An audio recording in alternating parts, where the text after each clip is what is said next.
Hi guys, welcome back to the channel. In today's video we are gonna see the top 7 action movies of 2023. Before we go into the content, make sure you like the video and subscribe our channel. So let's go into the video. Number 7. Fast X.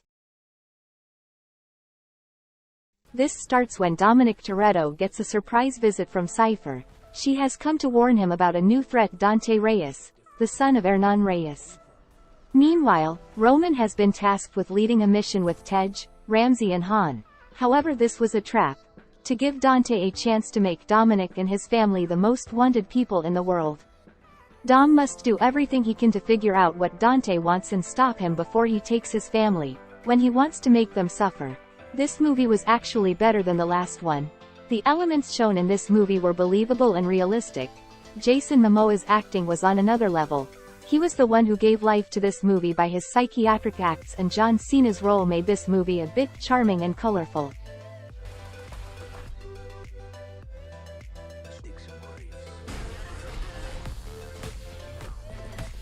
Number 6. Plane. Plane starts when pilot Brody Torrance captaining a plane back across the Pacific Ocean to celebrate New Year. Hoping to make it home in time to be with his daughter, over the ocean they hit a storm, forcing them into an emergency landing on a remote island. Believing the landing was the most dangerous part, the small group of passengers wait for rescue. However, they learn they have landed in dangerous territory. Brody must team up with mysterious criminal Louis Gaspar, Coulter, to rescue his passengers and escape a small militia army on the island. Butler himself gives a terrific lead performance. Charming and confident with the ability to humanize his leading man in a few scenes that linger on the shock and horror at the situation. So far, this is also one of the best action thriller for 2023, which was surprisingly amazing. It certainly lived up to my expectations and even exceeded them. Sure, it could have had more Hollywood-styled adrenaline-pumping action, but I actually enjoyed French director Jean-François Richet's style of keeping it mostly tame but also having the suspense and thrills constant throughout the entire 107 minutes runtime, with the added bonus of perfect pacing.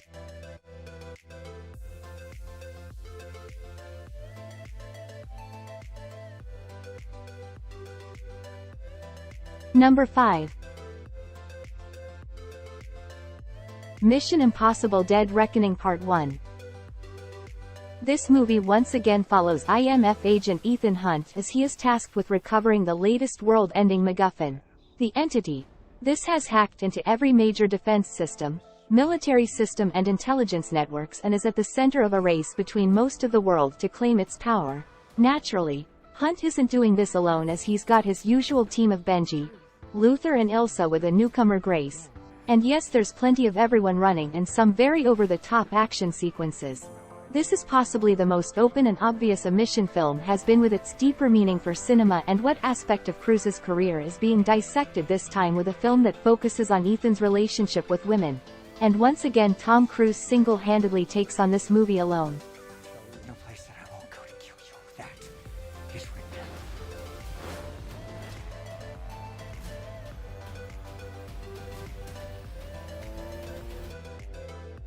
Number 4. Guardians of the Galaxy Volume 3. This follows the titular Guardians, Star-Lord, Drax, Mantis and Nebula, as they try to save Rocket Raccoon from the clutches of the High Evolutionary. On this journey to save everyone's favorite raccoon, the Guardians slowly realize that war with the High Evolutionary may mean not all of them are able to come back. Also, joining the Guardians are Gamora, technically not in the Guardians because of Endgame and alternate realities, as well as Kraglin and Cosmo. Even though this movie consists of silly comedies, the end results of this is quiet emotional since Endgame. A near-perfect end to an incredible Marvel trilogy. Guardians of the Galaxy 3 is one of the best Marvel movies ever produced, and on par if not succeeding the first installment. The humor is brilliant, the storyline perfectly paced. Each character gets their time on screen. The world building was wonderful, the action fantastic, and the CGI far better than some of the more recent Marvel editions. That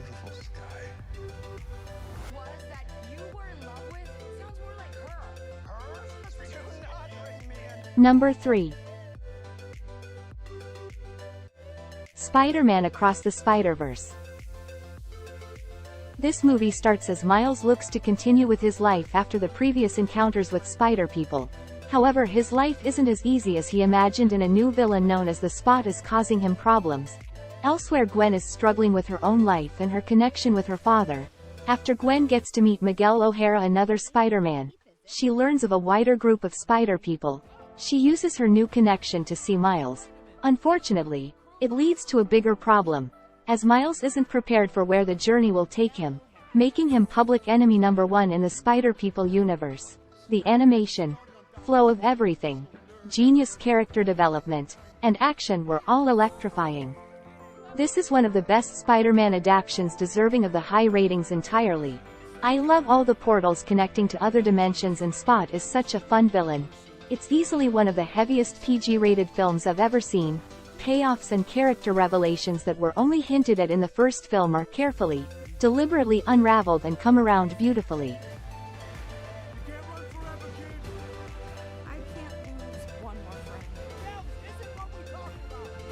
Number 2.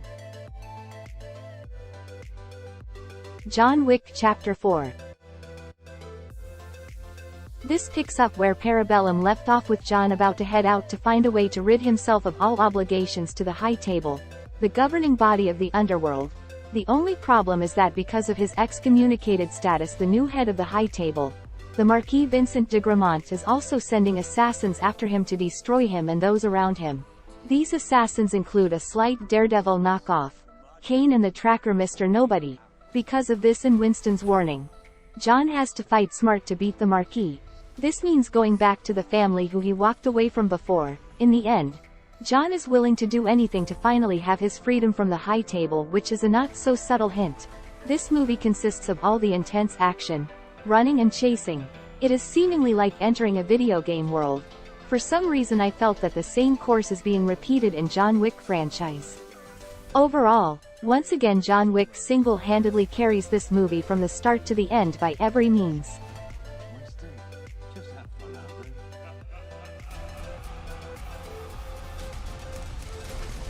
Number 1. Extraction 2. The plot starts with Tyler Rake going through an extensive recovery process after the injuries in the last mission. Nearly 1 year later, Tyler has been living off the grid with his animals. He gets a visit for a new job, putting his team Nick and Yaz back together. The job sees him taking on a ruthless gang from Georgia, run by the Radiani brothers.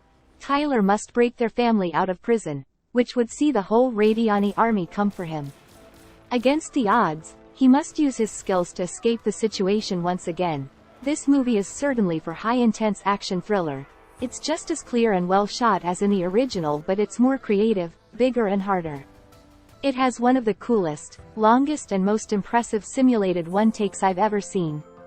I was mesmerized. What's most impressive is the camera work. There is a 20-minute sequence without any visible cuts that is so immersive. You will be blown away by the impressive technological achievement this crew has achieved. I could hardly believe what I was watching. Helicopters landing on moving trains and cameras going in and out of windows have never been easier to follow. This is not a gimmick. It's a highly efficient tool used to make the movie highly intriguing. Overall, this movie just keeps us thinking what is about to happen in the next chapter.